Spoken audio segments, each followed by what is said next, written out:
Hello students, it's Anuradha ma'am here. Welcome to my YouTube channel Made Concept Easy. आज का video lecture में class 11 psychology के chapter 5 को continue करते हुए एक इम्पोर्टेंट टॉपिक एक्सप्लेन करने जा रही हूँ जिसका नाम है परसेप्चुअल प्रोसेसेस। देखो, अटेंशनल प्रोसेसेस ये मैं आपको लास्ट वीडियो लेक्चर में डिटेल में एक्सप्लेन कर चुकी हूँ, जिसमें मैंने आपको सेलेक्टिव अटेंशन और सस्टेन्ड अटेंशन दोनों ही टॉपिक डिटेल में एक्सप्लेन किए हैं। तो प्रीवियस वीडियो लेक्चर्स देखने के लिए लिंक मैं आपको डिस्क्रिप्शन बॉक्स में दे दूंगी ताकि आप पूरा चैप्टर डिटेल में पढ़ सकें। देखो, प्रीवियस सेक्शन में हमने सेंसेशन के बारे में डिस्कस किया था कि जो हमारे 5 एक्सटर्नल सेंस ऑर्गन हैं वो बेसिक इंफॉर्मेशन रिसीव करते हैं एक्सटर्नल वर्ल्ड से। यानी जब ये 5 सेंस ऑर्गन जिनके नाम है eye, ear, nose, tongue and skin, ये 5 एक्सटर्नल सेंस ऑर्गन होते हैं, जब ये स्टिमुलेट होते हैं, जब ये अराउज होते हैं तो कुछ ना कुछ ये एक्सपीरियंस करते हैं। जैसे हमें कोई आवाज सुनाई देती है, हमें कुछ दिखाई देता है, किसी चीज को हम टेस्ट करते हैं एंड सो ऑन। तो इस तरह से जब हम कोई भी इंफॉर्मेशन रिसीव करते हैं, यानी जब हमारे सेंस ऑर्गन किसी स्टिमुलाई को अटेंड करते हैं, स्टिमुलाई को रजिस्टर करते हैं, तो वो होता है सेंसेशन। अब देखो, सेंसेशन में हमारे जो सेंस रिसेप्टर्स हैं वो इंफॉर्मेशन तो हमें प्रोवाइड कर देते हैं, लेकिन वो हमें सोर्स नहीं बताते कि ये जो इंफॉर्मेशन हमें मिल रही है वो कहाँ से मिल रही है। जैसे हमें कोई आवाज सुनाई दे रही है तो ये तो हमारे सेंस ऑर्गन ने बता दिया कि हमें आवाज सुनाई दे रही है, लेकिन ये नहीं बताया कि ये आवाज कहाँ से आ रही है, किस चीज की ये आवाज है। इसी तरह से जब हम कुछ देखते हैं तो हमारे सेंस ऑर्गन ये बताते हैं कि हमें कुछ दिखाई दे रहा है, लेकिन उसका सोर्स डिफाइन नहीं करते। इस वजह से हमें रिक्वायरमेंट होती है कॉग्निटिव प्रोसेस की। देखो, जो हमारे सेंस ऑर्गन होते हैं, सेंस रिसेप्टर्स होते हैं, वो हमें बेसिक इंफॉर्मेशन तो प्रोवाइड कर देते हैं, यानी वो रॉ मटेरियल तो हमें प्रोवाइड कर देते हैं, लेकिन फर्दर प्रोसेसिंग के लिए हमें साइकोलॉजिकल प्रोसेस की रिक्वायरमेंट होती है, जिसमें आती है लर्निंग, जिसमें आती है मेमोरी, मोटिवेशन, रीजनिंग।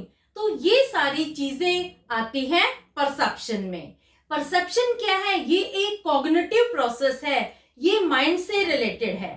तो देखो, परसेप्शन का मीनिंग क्या होता है कि जब हमारे सेंस ऑर्गन से मिली इंफॉर्मेशन को हम रिकॉग्नाइज करते हैं, उसे इंटरप्रेट करते हैं, तो वो होता है परसेप्शन। तो कैसे लिखेंगे आप डेफिनेशन परसेप्शन की? Perception is the process by which we recognise, interpret and give meaning to informations provided by sense organs। देखो, हमारे जो सेंस ऑर्गन्स होते हैं, जो हमारे सेंस रिसेप्टर्स होते हैं, उन्होंने जो भी इंफॉर्मेशन प्रोवाइड की है, उस इंफॉर्मेशन को हमारा जो परसेप्शन है सबसे पहले रिकॉग्नाइज करता है।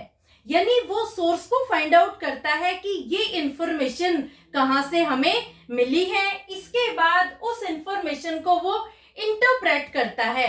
इंटरप्रेट करने के बाद उसे वो मीनिंग देता है। इस प्रोसेस को हम कहते हैं परसेप्शन। तो समझ आया परसेप्शन क्या होता है? परसेप्शन ये एक ऐसा प्रोसेस होता है जिसमें हम सेंस ऑर्गन्स के द्वारा मिली इंफॉर्मेशन को रिकॉग्नाइज करते हैं, इंटरप्रेट करते हैं और बाद में हम उसे एक मीनिंग देते हैं। ये होता है परसेप्शन। क्लियर? अब देखो, परसेप्शन को हम मीनिंग मेकिंग प्रोसेस के नाम से भी जानते हैं। इस मीनिंग मेकिंग प्रोसेस में सर्टेन सब प्रोसेस होते हैं। ये मैं आपको समझा रही हूं कि मीनिंग मेकिंग में कौन कौन से सब प्रोसेसेस होते हैं। देखो, सबसे पहले आता है स्टिमुलस, यानी सबसे पहले कोई भी स्टिमुलाई होता है जिसे हमारे सेंसरी रिसेप्टर्स अटेंड करते हैं, जिसे वो रजिस्टर करते हैं। यानी जो भी स्टिमुलस होता है सबसे पहले जाता है सेंसरी रिसेप्टर्स के पास। सेंसरी रिसेप्टर्स में हमारे 5 एक्सटर्नल सेंस ऑर्गन होते हैं जिनके नाम है eye, ear, nose, skin and tongue. अब देखो, सेंसरी रिसेप्टर के पास स्टिमुलस आता है तो बाद में हम उस पर अटेंशन देते हैं। यानी जब हमारे सेंस ऑर्गन ने किसी भी स्टिमुलाई को रजिस्टर कर लिया तो हम उस पर अटेंशन देना शुरू करते हैं, यानी ध्यान देना शुरू करते हैं। अब देखो, अटेंशन दोनों तरह की हो सकती है, सेलेक्टिव अटेंशन भी हो सकती है और सस्टेन्ड अटेंशन भी। ये क्या होती है ये मैं आपको ऑलरेडी डिस्कस कर चुकी हूं। जब हम अटेंशन देते हैं तो वो स्टिमुलाई सीएनएस में एंटर करता है। सीएनएस का मतलब होता है सेंट्रल नर्वस सिस्टम, यानी वो स्टिमुलाई हमारे ब्रेन में एंटर करता है लॉन्ग टर्म मेमोरी के लिए। अब देखो, ब्रेन में क्या होता है, ब्रेन में हम स्टिमुलाई को अंडरस्टैंड करते हैं, उसे मेमोराइज करते हैं, उसे लर्न करते हैं और उसे एक मीनिंग देते हैं, वो बनता है हमारा परसेप्शन। तो आपको सब प्रोसेस समझ में आया मीनिंग मेकिंग का। मीनिंग मेकिंग के सब प्रोसेस में क्या होता है, सबसे पहले जो स्टिमुलस होता है वो सेंसरी रिसेप्टर्स के पास जाता है। सेंसरी रिसेप्टर के पास जाने के बाद हम उसे अटेंशन देते हैं। अटेंशन देने के बाद वो सीएनएस में एंटर करता है। सीएनएस की फुल फॉर्म होती है सेंट्रल नर्वस सिस्टम, यानी वो हमारे ब्रेन में एंटर करता है, जहां पर हम उसे अंडरस्टैंड करते हैं, मेमोराइज करते हैं, लर्न करते हैं और इसके बाद बनता है हमारा परसेप्शन। जब हम किसी स्टिमुलाई को अपनी अंडरस्टैंडिंग से, अपनी रीजनिंग से, अपनी थिंकिंग से, अपनी लर्निंग से, अपने व्यू पॉइंट से एक मीनिंग देते हैं तो वो होता है परसेप्शन। अब देखो, परसेप्शन हर पर्सन का एक दूसरे से वेरी करता है। जो चीज आपके लिए पॉजिटिव है हो सकता है मेरे लिए नेगेटिव हो, क्योंकि हर इंसान का किसी भी चीज को देखने का अलग अलग नजरिया होता है। ये डिपेंड होता है पर्सन के बैकग्राउंड पर, उसके पास्ट एक्सपीरियंसेस पर, उसके मोटिवेशन पर। तो ये डिपेंड करता है कि सिचुएशन क्या थी, किस तरह से पर्सन के पास्ट एक्सपीरियंसेस हैं। जैसे उसके पास्ट एक्सपीरियंसेस होंगे वैसा ही उसका परसेप्शन बनेगा। तो समझ आया आपको परसेप्शन क्या होता है? परसेप्शन में हम अपना आउटलुक देते हैं, हम अपना व्यू पॉइंट देते हैं किसी भी स्टिमुलाई के लिए जो एक दूसरे से वेरी करता है। क्लियर? अब मैं आपको बता रही हूं प्रोसेसिंग अप्रोचेस इन परसेप्शन। देखो, परसेप्शन में दो प्रोसेसिंग अप्रोच हैं। पहला आता है बॉटम अप प्रोसेसिंग और दूसरा आता है top down processing. Bottom up processing क्या होता है? The idea that process of recognition begins from the parts which form the basis for recognition as whole। देखो, बॉटम अप प्रोसेसिंग में क्या होता है कि हम पार्ट्स को पहले एनालाइज करते हैं, उन्हें आइडेंटिफाई करते हैं और उन्हें जोड़कर हम होल बनाते हैं। जैसे मैं आपको कहती हूं कि आप एक ऐसे ऑब्जेक्ट को आइडेंटिफाई करो जिसके 4 लेग्स होती हैं, जिसके ईयर्स होते हैं, आईज होती हैं और एक फरी कोट होता है। तो आप रिकॉग्नाइज करते हैं कि ये एक डॉग है। आपने क्या किया? आपने पार्ट्स को एनालाइज किया, पार्ट्स को जोड़ करके आपने होल बनाया। आपने देखा कि फरी कोट वाला जिसके 4 लेग्स होती हैं, आईज होते हैं, ईयर्स होते हैं, वो होता है डॉग। तो देखो, बॉटम अप प्रोसेसिंग का सबसे बेस्ट एग्जांपल है सेंसेशन।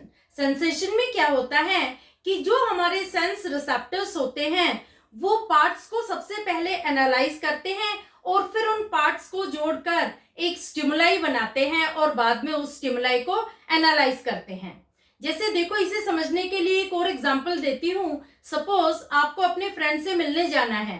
जैसे ही आप घर से बाहर निकलते हैं तो आप देखते हैं कि बिजली चमक रही है, डार्क स्काई है और बहुत तेज हवा चल रही है। तो आपके जो सेंस रिसेप्टर्स हैं उन्होंने क्विकली डिटेक्ट कर ली 3 चीजें, 3 पार्ट्स को उन्होंने एनालाइज किया। पहला है डार्क स्काई, दूसरी है थंडर और तीसरी है विंड। इन तीनों को जोड़कर वो एक स्टिमुलाई बनाते हैं, होल बनाते हैं, वो है बारिश। तो आप क्या सोचते हैं कि मुझे अम्ब्रेला लेकर जाना चाहिए ताकि मैं बारिश से बच सकूं। तो देखो यहाँ पर क्या होता है कि सबसे पहले आप पार्ट्स को एनालाइज करते हैं और पार्ट्स को एनालाइज करने के बाद आप होल को परसीव करते हैं, वो होती है बॉटम अप प्रोसेसिंग। दूसरा आता है top down processing. Top down processing क्या है? The idea that recognition process begins from whole which form basis for recognition as in parts. For example, perception. जो टॉप डाउन प्रोसेसिंग है ये बिल्कुल opposite है बॉटम अप प्रोसेसिंग का। इसमें क्या होता है कि पहले हम होल को आइडेंटिफाई करते हैं, बाद में हम पार्ट्स को रिकॉग्नाइज करते हैं। जैसे हम आइडेंटिफाई करते हैं कि ये एक डॉग है, बाद में हम उसके पार्ट्स को रिकॉग्नाइज करते हैं। दूसरे एग्जाम्पल में हम देखते हैं कि आपको अपने फ्रेंड के घर जाना है, लेकिन मौसम खराब होने के बाद भी आप तुरंत निकल जाते हैं। बारिश आ जाती है और आप भीग जाते हैं। अब देखो, भीगने के बाद आप एनालाइज कर रहे हैं कि जब मैं घर से निकला था तो आकाश में काले बादल थे, बिजली चमक रही थी और बहुत तेज हवा चल रही थी। तो ये तीनों पार्ट्स आप बाद में एनालाइज कर रहे हैं, यानी आपने पहले एक्सपीरियंस किया है होल को और बाद में आप आइडेंटिफाई कर रहे हैं पार्ट्स को। तो टॉप डाउन प्रोसेसिंग का सबसे बेस्ट एग्जांपल है परसेप्शन। परसेप्शन में क्या है कि सबसे पहले हम होल को आइडेंटिफाई करते हैं और बाद में हम उसके पार्ट्स को रिकॉग्नाइज करते हैं। क्लियर? अब देखो, मैं आपको नेक्स्ट टर्म बता रही हूं, दैट इज परसीवर। परसीवर कौन होता है? परसीवर होते हैं आप और हम। जो ह्यूमन बीइंग होते हैं वो परसीवर होते हैं, क्योंकि किसी भी चीज को वो अपनी लर्निंग से, अपनी मेमोरी से, अपने बैकग्राउंड से, अपने पास्ट एक्सपीरियंसेस से परसीव करते हैं। तो देखो, human being are creative, they understand external world in their own ways. देखो, जो ह्यूमन बीइंग होता है वो बहुत ज्यादा क्रिएटिव होता है, बहुत ज्यादा इमेजिनरी उसका माइंड होता है। वो अपने माइंड को यूज करके, अपने पास्ट एक्सपीरियंसेस को यूज करके एक्सटर्नल वर्ल्ड को एक मीनिंग देता है। इसमें क्या आते हैं? Motivation, expectations, cultural knowledge, past experiences, values and belief play important role in giving meaning to world. अब देखो, हमारा जो परसेप्शन है वो डिपेंड करता है कुछ फैक्टर्स पर। कौन कौन से फैक्टर्स हैं? फैक्टर्स हैं motivation, expectation, cultural knowledge, past experiences, value and belief. ये सारे फैक्टर्स ग्रेट रोल प्ले करते हैं हमारे परसेप्शन को डिफाइन करने में, हमारे परसेप्शन को मॉडिफाई करने में। इनमें से कुछ फैक्टर्स मैं आपको डिटेल में एक्सप्लेन कर रही हूँ। 4 फैक्टर है। पहला है मोटिवेशन, दूसरा है एक्सपेक्टेशन, तीसरा है कॉग्निटिव स्टाइल और चौथा है कल्चरल बैकग्राउंड। ये क्या होते हैं? पहले हम लेते हैं मोटिवेशन। मोटिवेशन में आएगा needs and desires of an individual can strongly influence his perception.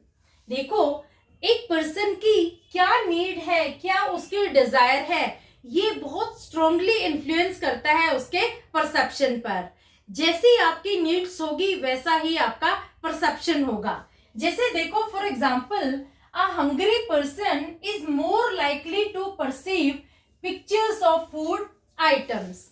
जैसे एक पर्सन है जो बहुत भूखा है, आप उसको बहुत सारे पिक्चर्स दिखा रहे हो, लेकिन उसका जो कंसंट्रेशन है, उसका जो परसेप्शन है वो सिर्फ फूड आइटम की पिक्चर्स पर होगा, क्योंकि यहाँ पर उसकी जो नीड है, जो डिजायर है, वो है हंगर। वो उसको स्ट्रांगली इन्फ्लुएंस कर रही है।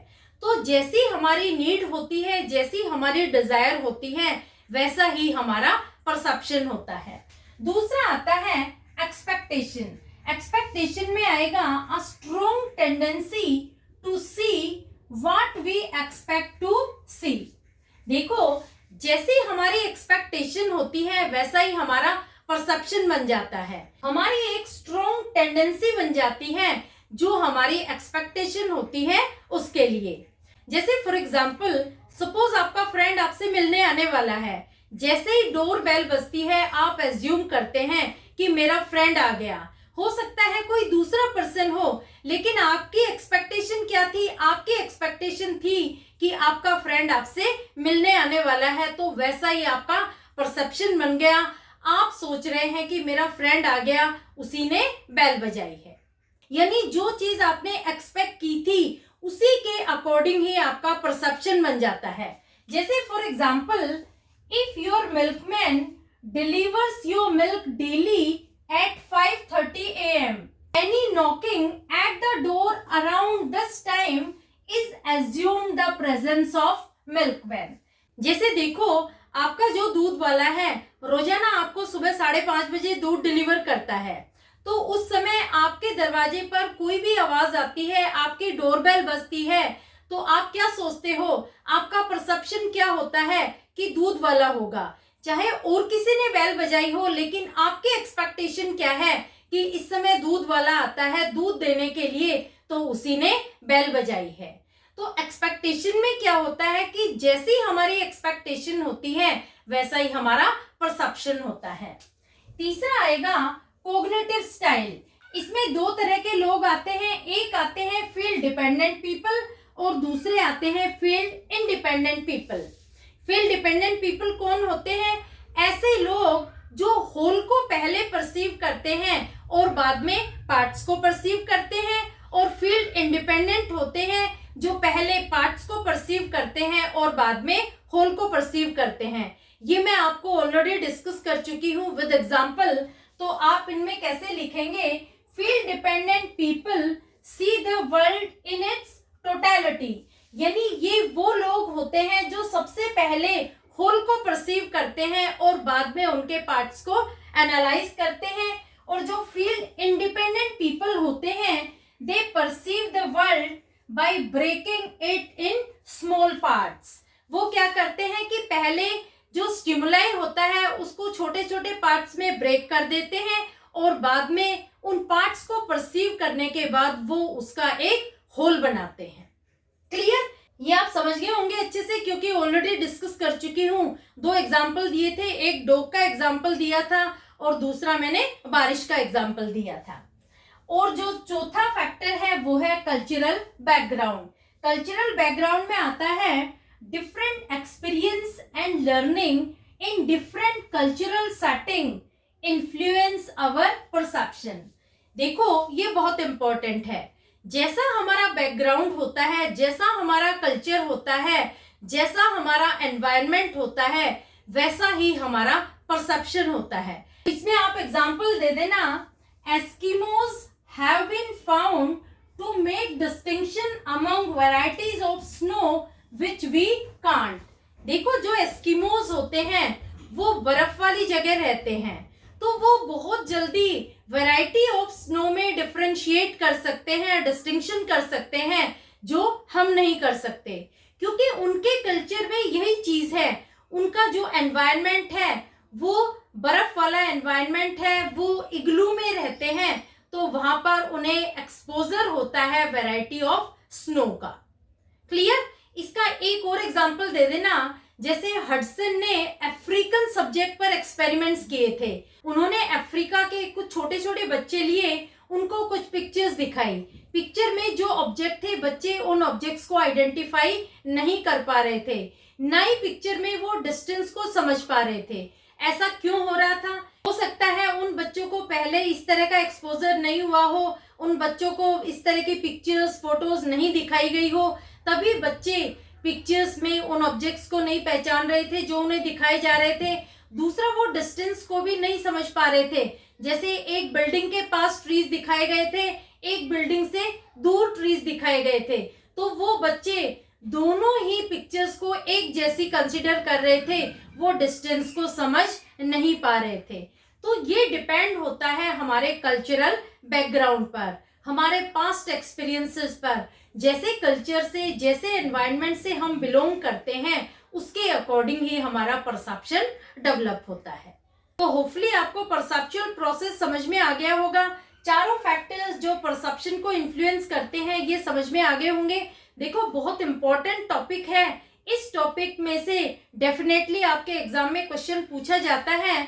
तो आप इसे अच्छे से समझ लेना। अगर किसी तरह की कोई क्वेरी हो तो feel free to comment in comment box. ये जो मैंने यहाँ पर नोट्स दिए हैं आपको बोर्ड पर, ये सारे नोट्स आपको मिल जाएंगे। आप मेरे टेलीग्राम ग्रुप को ज्वाइन कर लेना, लिंक मैं आपको डिस्क्रिप्शन बॉक्स में दे दूंगी। Thank you so much.